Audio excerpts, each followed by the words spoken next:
목요일 아침입니다. 오늘도 하나님께서 주시는 은혜 가운데 행복이 가득하길 주님의 이름으로 축복합니다. 오늘은 권태혁, 신원정 집사님의 아들 동현이의 생일입니다. 하나님께서 가정에 주신 귀한 장남의 생일을 축하하며 행복한 날 되시길 주님의 이름으로 축복합니다. 오늘 함께 나눌 말씀은 역대하 15장 1절부터 19절 말씀입니다.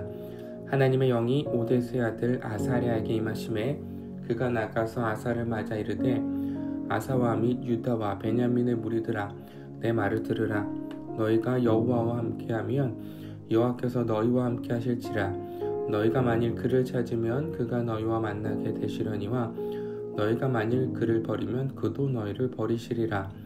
이스라엘에는 참신이 없고 가르치는 제사장도 없고 율법도 없은 지가 오래되었으나 그들이 그 환난 때에 이스라엘 하나님 여호와께로 돌아가서 찾음에 그가 그들과 만나게 되셨나니 그때 온 땅의 모든 주민이 크게 요란하여 사람의 출입이 평안하지 못하며 이 나라와 저 나라가 서로 치고 이 성읍이 저 성읍과 또한 그러하여 피차 상한 바 되었나니 이는 하나님이 여러 가지 고난으로 요란하게 하셨음이라.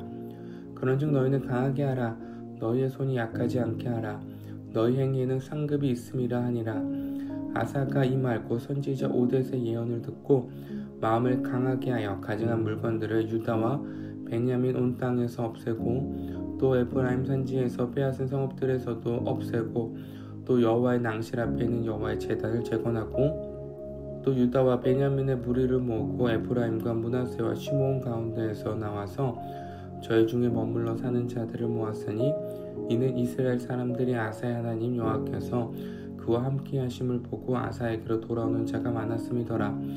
아사왕 제15년 셋째 달에 그들이 예루살렘에 모이고 그날에 노력하여 온 물건 중에서 소 700마리와 양 7,000마리로 여호와께 제사를 지내고 또 마음을 다하고 목숨을 다하여 조상들의 하나님 여호와를 찾기로 언약하고 이스라엘 하나님 여호와를 찾지 아니하는 자는 대소남녀를 막론하고 죽이는 것이 마땅하다 하고 우리가 큰 소리로 외치며 피리와 나팔을 불어 여호와께 맹세하매 온 유다가 이 맹세를 기뻐한지라.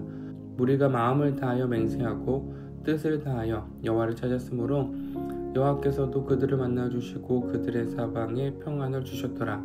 아사 왕의 어머니 마아가가 아세라의 가증한 목상을 만들었으므로 아사가 그의 태우의 자리를 폐하고 그의 우상을 찍고 빻아 기드론 시냇가에서 불살랐으니 산당은 이스라엘 중에서 제하지 아니하였으나 아사의 마음이 일평생 온전하였더라. 그가 또 그의 아버지가 구별한 물건과 자기가 구별한 물건 곧 은과 금과 그릇들을 하나님의 전에 드렸더니 이때부터 아사왕 제35년까지 다시는 전쟁이 없으니라. 아멘. 오늘 본문은 열왕기서에서는 없는 말씀입니다. 역대하에만 기록된 말씀인데요. 앞서 14장에서 구스의 세라가 100만 대군을 이끌고 유다를 침략했을 때 아사는 하나님께 기도합니다. 여호와여 우리를 도우소서. 하나님은 아사의 기도에 응답하셨고 대승을 얻게 됩니다. 이후 오늘 15장 말씀에서 남유다 아사 왕은 선지자 아사랴를 통해 하나님의 메시지를 듣게 됩니다. 전쟁에서 승리를 거둔 후 들은 하나님의 메시지인 것이죠. 아사랴라는 이름은 구약 성경에서 여러 번 등장하는 이름입니다. 그런데 이 선지자는 다른 성경에서는 등장하지 않습니다. 오늘 본문 역대기에서만 등장하는 선지자입니다. 아사랴 선지자가 전한 하나님의 메시지는 강렬했습니다. 2절 그가 나가서 아사를 맞아 이르되 아사와 및 유다와 베냐민의 무리들아 내 말을 들으라. 너희가 여호와와 함께하면 여호와께서 너희와 함께 하실지라. 너희가 만일 그를 찾으면 그가 너희와 만나게 되시려니와 너희가 만일 그를 버리면 그도 너희를 버리시리라. 2절을 간단히 요약하면 한 단어로 요약할 수 있습니다. 2절은 간단히 단어로 요약할 수 있습니다. 함께해라, 찾으라. 여호와와 함께해라. 그리하면 여호와가 함께 하실 것이다. 여호와를 찾으라. 그리하면 만나게 될 것이다. 그런데 여호와를 버리면 여호와도 너희를 버리실 것이다.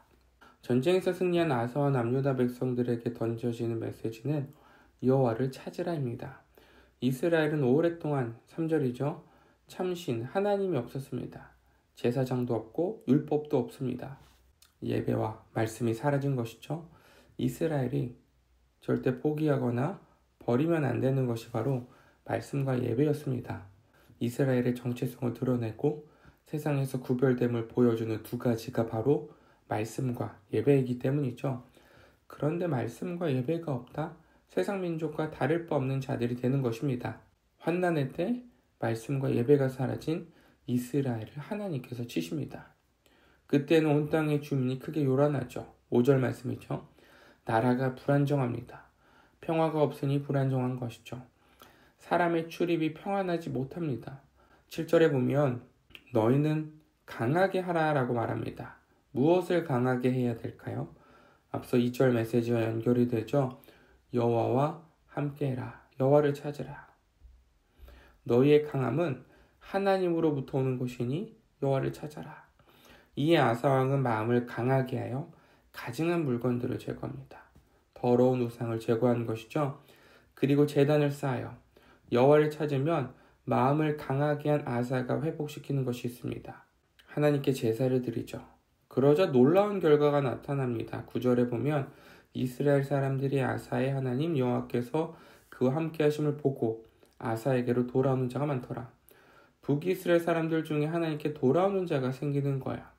가장 효과적인 전도의 방법은 내 삶에 하나님이 함께 하심을 보여주는 것입니다.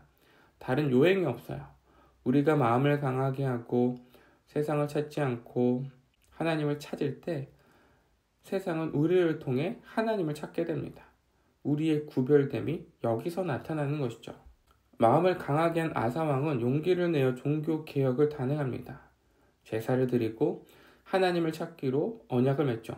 12절 보면 또 마음을 다하고 목숨을 다하여 조상들의 하나님 여호와를 찾기로 언약하고 하나님을 찾기로 맹세한 거예요. 반대로 하나님을 찾지 않는 자들, 우상을 섬기는 자들이죠. 남녀를 막론하고 모두 죽이겠다는 것입니다. 얼마나 강력한 언약이고 종교개혁입니까? 그런데 이 언약을 온 무리가 큰 소리를 외치고 기뻐해요. 마음을 다하여 맹세합니다. 왜냐하면 언약의 결과 15절 후반부에 기록되어 있듯이 여호와께서 그들을 만나주시고 그들의 사방에 평안을 주셨더라. 하나님이 주시는 평안을 그들이 누리는 것이죠. 세상은 요란합니다. 여기저기서 고통과 신음소리가 터져나와요. 개인의 문제, 사회 문제, 나라 문제가 우리의 삶을 늘 평안이 없게 만듭니다. 제 개인의 삶을 살펴보아도 뭔가 요란합니다. 평안하지 않아요. 현대인들의 삶이 불안과 염려로 가득합니다.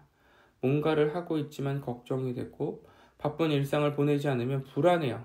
그런데 오늘 하나님은 요란한 세상 속에서 강력한 결단을 우리에게 요구하십니다. 평안하길 원하느냐? 그렇다면 마음을 다하고 목숨을 다해 여호와를 찾아라. 죽기 살기로 하나님을 찾아라. 얼마 전 한 청년을 신방했는데 이런 고백을 하더라고요. 목사님, 삶이 너무 불안해요. 제가 할 수 있는 건 하나님을 찾는 것밖에 없습니다. 그래서 저는 기도합니다. 그런데 요새는 평안해요. 하나님을 찾아야 평안의 복을 누릴 수 있습니다. 마음을 다해 하나님을 붙들어야 임마누엘의 하나님과 평화를 누릴 수 있습니다. 오늘 하루 삶의 문제와 어려움, 불안, 고민 속에 고통받고 계신 성도님들이 계시다면 마음을 강하게 하여 하나님을 찾는 주님의 날이 되기를 축복합니다. 기도하겠습니다. 하나님 감사합니다. 오늘 하루도 우리에게 주신 귀한 날 평화를 누리고 싶습니다. 그러나 그 평화는 내가 만들어내는 것이 아니라 하나님이 주시는 것임을 고백합니다.